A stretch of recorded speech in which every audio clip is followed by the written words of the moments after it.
आतंकियों का सच आखिर क्या है? इन आतंकियों का आका आखिर कौन है? इन आतंकियों को ट्रेनिंग आखिर किसने दी है? किसने इन्हें पैसा मुहैया करवाया है और किसने इन्हें हथियार दिए हैं? क्या इन आतंकियों का पाकिस्तान से भी कोई कनेक्शन है? और यह जानना बेहद जरूरी इसलिए भी है क्योंकि हमले की जिम्मेदारी आईएसआईएस के खुरासान ब्रांच ने ली है और ये वही आईएस के आतंकी हैं जिनकी बुरी निगाहें भारत पर भी रहती है। और ये वही खुरासान ब्रांच है जिसका जन्म तालिबान पाकिस्तान की कोख से हुआ है। और अगर मॉस्को हमले में पाकिस्तान का लिंक सामने आया है तो पुतिन फिर इन्हें छोड़ने वाले नहीं हैं।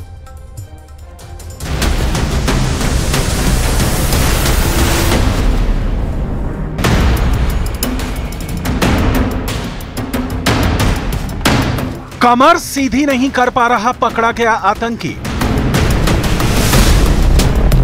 चेहरा सूजा हुआ है, हाथ में हथकड़ी और शीशे के कमरे में बंद। दूसरे आतंकी को देखिए, इसे व्हील चेयर पर बैठाया गया है। घिनौने कृत्य के बाद चेहरा छुपाने की कोशिश कर रहा है। एक तो नहीं, कुल 11 लोगों को रूस की सुरक्षा एजेंसियों ने गिरफ्तार किया है, जिनमें से 5 सीधे तौर पर रक्त का दरिया बहाने के लिए जिम्मेदार हैं। राष्ट्रपति पुतिन ने सबका बदला लेने की कसम खाई है, लेकिन सवाल है, मॉस्को में हमले के जिम्मेदार ये आतंकवादी किस देश के हैं? किसने भेजा इन आतंकियों को मॉस्को को जला डालने के लिए? किसने दिए इन आतंकवादियों को हथियार? किसने दी हथियार चलाने की ट्रेनिंग? और किसने दिए इन आतंकवादियों को $10,000? मौत के इन सौदागरों के पीछे हाथ किस देश का है? इन सारे सवालों के जवाब अभी हवा में तैर रहे हैं। रूस की सुरक्षा एजेंसी एफएसबी एक्शन में है। एफएसबी ने जिन आतंकवादियों को पकड़ा है, उनके पास से जो चीजें बरामद हुई हैं, वो 4 देशों से इनका कनेक्शन स्थापित करती हैं। मॉस्को में मौत के सुनामी के पाकिस्तान कनेक्शन की जांच, आतंकियों के पास से मिला ताजिकिस्तान का पासपोर्ट, तुर्की में आतंकवादियों को ट्रेनिंग मिलने का शक, रूस ने कहा यूक्रेन का लिंक पक्का है, अमेरिका ने आतंकवादी हमले के पहले आगाह किया था, 133 मौतों का 5 देशों से कनेक्शन का सच क्या है?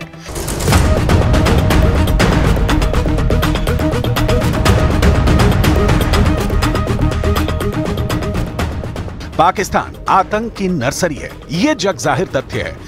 लेकिन क्या पाकिस्तान के आतंकी मॉस्को में हुई मौतों के जिम्मेदार हैं? इंटरनेट पर ऐसी कई खबरें हैं जो मानती हैं कि पाकिस्तान के आतंकवादियों का मॉस्को की मौतों से सीधा रिलेशन है। सूत्रों के मुताबिक रूस को आतंकी हमले के साजिशकर्ताओं को प्रभावित करने में पाकिस्तानी कट्टरपंथियों की भूमिका की जांच होनी चाहिए। मध्य एशिया में बढ़ रही चरमपंथी गतिविधियों में पाकिस्तान और उसके दोस्त तुर्की की भूमिका सामने आई है।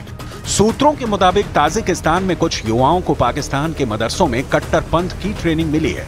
ये युवा आतंकवादी संगठन आईसिस का हिस्सा बन गए हैं और इस समय तुर्की इन्हें पनाह दिए हुए है। मॉस्को हमले की जांच कर रही रूसी एजेंसियों ने भी हमलावरों के तुर्की कनेक्शन का जिक्र किया है। संडे गार्जियन की रिपोर्ट के मुताबिक रूस की सुरक्षा एजेंसियों से मिले इनपुट में कहा गया है कि हमलावरों को एक ताजिक मुल्क के चरमपंथी ने भर्ती किया था। इन्हें हमले का आदेश तुर्की में एक सुरक्षा एजेंसी के माध्यम से मिला था। हमले के बाद इसकी यूक्रेन के रास्ते तुर्की जाने की योजना थी, जहां इन्हें आईएसआईएस केपी के पास पहुंचाया जाना था। मॉस्को में मारे गए 133 से ज्यादा मासूमों की मौत का, 150 से ज्यादा जख्मी लोगों का पूरे रूस को थर्रा देने में पाकिस्तान के आतंकवादियों की भूमिका कितनी है, इसकी डिटेल आपको आगे दिखाएंगे। क्योंकि अगर ऐसा है तो भारत को भी सजग, सावधान और सचेत रहने की बहुत जरूरत है। लेकिन अभी तो मौत के बाद मॉस्को में पसरे सन्नाटे की तस्वीरें, उनकी रिपोर्ट जिन्होंने आतंकी हमले में अपनों को खोया है। Здание Крокус, все полыхало огнем, огромное количество спецслужб, это и пожарные, и скорая помощь, и силовые структуры, тут все было спецслужб, просто все. Паники не было, был шок, просто все были шокированы тем, что происходило. Литров 100 воды, немножко там еды, салфеток. И люди, когда увидели, что мы принесли гуманитарную помощь, кто был на машинах, поехали в ближайшие магазины и просто все там скупили, начиная от воды, заканчивая медикаментами, и все привезли сюда. मॉस्को में ये अब तक का सबसे बड़ा आतंकी हमला है। रूस सन्न रह गया है। पिछले हफ्ते ही व्लादिमीर पुतिन ने 5वीं बार देश की बागडोर संभाली है और मॉस्को को आतंकवादियों ने खून से रंग दिया है। ऑटोमेटिक हथियारों से अंधाधुंध फायरिंग की। इससे भी नहीं बना तो क्रोकस सिटी हॉल को आग के हवाले कर दिया। इतना खून की रूस की रूह कांप उठी है। Для каждого из нас это трагедия для всей страны. Соболезнования со всего мира, из Китая, в том числе соболезнует вся страна наша большая, от Тихого океана до Балтики. Такие события, такие дни сплачивают нас. И, как правильно сказал президент Владимир Путин, мы должны быть всего.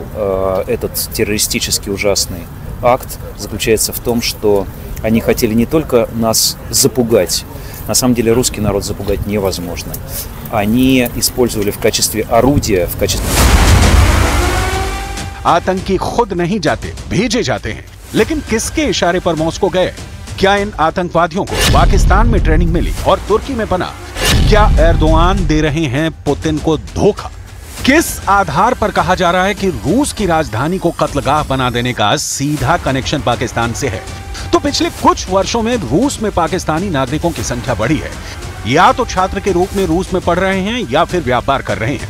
सूत्रों का कहना है कि रूस में पाकिस्तानी नागरिकों के बीच कट्टरपंथियों की मौजूदगी से इनकार नहीं किया जा सकता और रूसी अधिकारियों को पाकिस्तानी नागरिकों को वीजा देने के नियम कड़े करने चाहिए। उनके सोशल और एजुकेशनल बैकग्राउंड की जांच करनी चाहिए। पुतिन के राज में बढ़ते रूस में पाकिस्तानियों की बढ़ती संख्या चिंता का विषय है। ये तथ्य पहली बार सामने नहीं आया है, लेकिन कट्टरपंथ इस कदर भयावह हो जाएगा, पुतिन को इसकी आशंका शायद ही हो। पुतिन के पास अब विकल्प नहीं है। Задержано 11 человек. Все исполнители, организаторы и заказчики этого преступления понесут справедливое и неизбежное наказание. Кем бы они ни были, кто бы их ни направлял. Повторю, мы установим и покараем каждого, кто стоит за спиной террористов, кто готовил это злодеяние, этот удар против. मॉस्को में हुए भीषण आतंकी हमले की जांच जैसे जैसे बढ़ रही है, इसमें चौंकाने वाली जानकारी सामने आ रही है। रूस ने हमले में शामिल 11 लोगों को पकड़ने का दावा किया है, जिनका संबंध अफगानिस्तान में सक्रिय इस्लामिक स्टेट के खुरासान से है। यह पहली बार नहीं है जब इस्लामिक स्टेट ने रूस जैसे शक्तिशाली देश को निशाना बनाया है। रूस के हाल के कुछ सबसे बड़े आतंकी हमलों में ISIS शामिल रहा है। 2015 में ISIS ने रूस के विमान पर हमला किया। इस हमले में 224 यात्रियों की मौत हो गई। 2017 में सेंट पीटर्सबर्ग मेट्रो में बम विस्फोट किया, जिसमें 15 लोगों की मौत हो गई। और अब कॉन्सर्ट हॉल में गोलीबारी कर 133 लोगों को मौत के घाट उतार दिया। मुख्य रूप से अफगानिस्तान में स्थित IS की शाखा ने 2021 में अमेरिका के अफगानिस्तान छोड़ने के बाद से रूस को निशाना बनाया है। रूस की सुरक्षा सेवा FSB ने 7 मार्च को ही मॉस्को के पास कलुगा क्षेत्र में एक संभावित हमले को रोका था। सवाल है कि ISIS रूस की बर्बादी के पीछे क्यों पड़ा है? इस सवाल का जवाब आपको इतिहास के कुछ पन्नों में मिलेगा। ISIS के रूस को निशाना बनाए जाने में सीरियाई गृह युद्ध की भूमिका सामने आती है।